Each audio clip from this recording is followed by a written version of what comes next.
नजर डालेंगे आलमी मंजरनामे पर।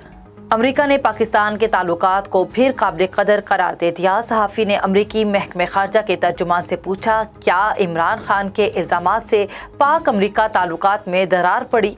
तर्जुमान नीड प्राइस बोले, प्रोपेगेंडा झूठ को ताल्लुकात की राह में रुकावट नहीं बनने देंगे। वज़ीर ख़ारजा एंटोनी ब्लिंकन की पाकिस्तानी वज़ीर ख़ारजा से बात हुई है। ब्लिंकन और बिलावल भुट्टो की अफ़गान इस्तेहकाम और दहशतगर्दी से निमटने पर बात हुई।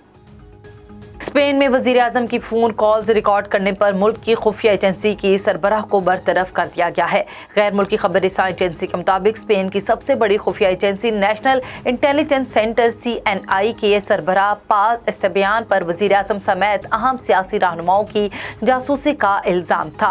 पास एस्तेबियान गुज़श्ता हफ्ते वज़ीर आज़म स्पेन पेड्रो सांचेज़ के फ़ोन कॉल्स हैकिंग की पादाश में पार्लिमानी कमेटी के सामने भी पेश हुई थी।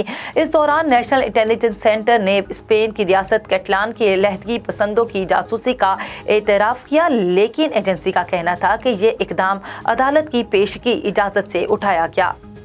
श्रीलंका में लूट मार करने वालों और अवामी जानो माल को नुकसान पहुंचाने वालों को देखते ही गोली मारने का अहकाम जारी कर दिया गया।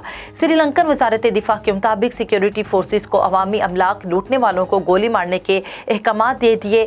जान को नुकसान पहुंचाने वालों को भी देखते ही गोली मार दी जाए। ख्याल रहे, श्रीलंका में गुज़श्ता रोज़ हजूम ने मुस्ताफ़ी वज़ीर आज़म समेत हुक्मरान जमात के सियासतदानों के घरों को आग लगा दी थी।